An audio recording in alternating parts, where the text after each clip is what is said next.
Israel has called last week's devastating attack by Hamas its 9/11 moment. The secretive mastermind behind the assault, Palestinian militant Mohammed Dief, calls it Al-Aqsa Storm. The phrase Israel's most wanted man used in an audio tape broadcast as Hamas fired thousands of rockets out of the Gaza Strip on Saturday signaled the attack was payback for Israeli raids at Jerusalem's Al-Aqsa Mosque. A survivor of 7 Israeli assassination attempts, the most recent in 2021, Mohammed Dief rarely speaks and never appears in public. The whereabouts of Dief are unknown, though he is most likely in Gaza in the maze of tunnels under the enclave.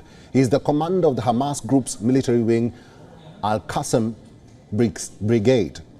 The decision to prepare the Israel attack was taken jointly by Dief, along with Yahya Sinwar, the leader of Hamas in Gaza. But it was clear who was the architect. As per news agency Reuters, the militant leader was born as Mohammed Masri in 1965 in the Khan Yunis refugee camp, set up after the 1948 Arab-Israeli War. He became known as Mohammed Dief after joining Hamas during the first Palestinian uprising, which began in 1987. He was arrested by Israel in 1989 and spent about 16 months in detention. Dief earned a degree in science from the Islamic University in Gaza, where he studied physics, chemistry and biology. He displayed an affinity for the arts, heading the university's entertainment committee and performing on stage in comedies. Rising up the Hamas ranks, Mohammed Dief developed the group's network of tunnels and its bomb-making expertise. He has topped Israel's most wanted list for decades. For Dief, staying in the shadow has been a matter of life or even death. He lost an eye and sustained serious injuries in one leg in one of Israel's assassination attempts.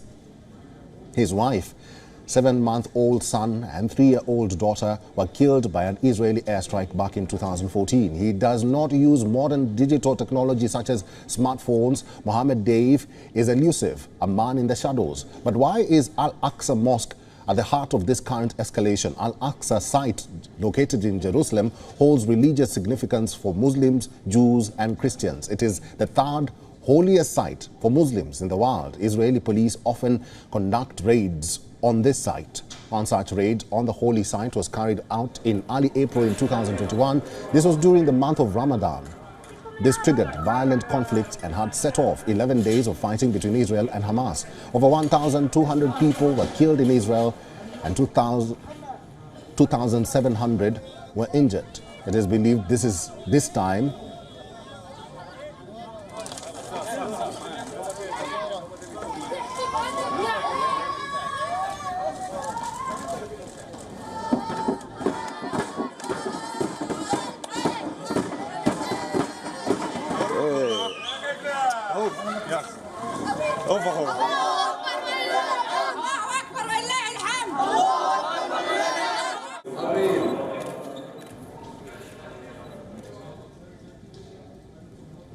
Well, Mohammed Dief is believed to be the mastermind of the attack that happened in Israel by the Hamas militants. And for more on this, we're now being joined by Alex Treyman, the CEO and Jerusalem Bureau Chief of Jewish News Syndicate. He's now joining us from Jerusalem.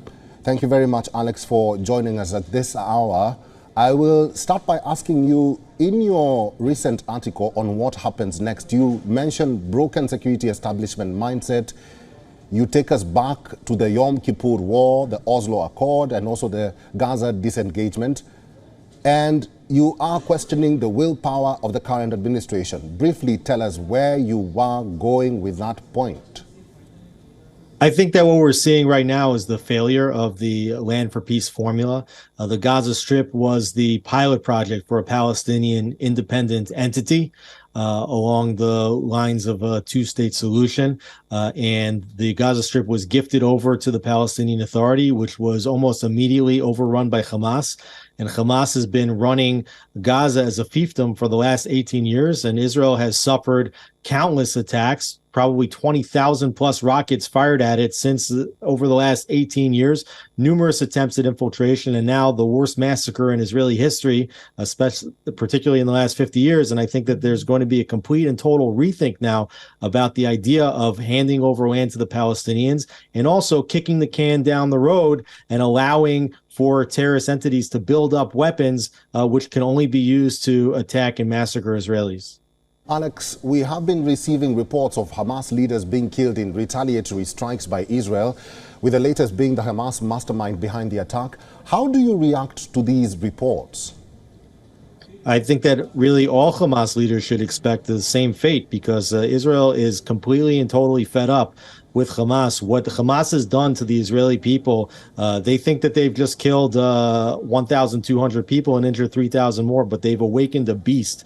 The Israelis are absolutely incensed, and they're not going to tolerate what just happened, and they are going to go after the entire senior leadership of Hamas, take away their complete and total military capability, and make sure that they don't have the motivation to commit an attack like they did for many decades. All right, I've been talking to Alex Trayman. He's the CEO and Jerusalem Bureau Chief of Jewish News Syndicate. Alex, thank you for talking to WION World is One today. Thank you so much. WION is now available in your country. Download the app now and get all the news on the move.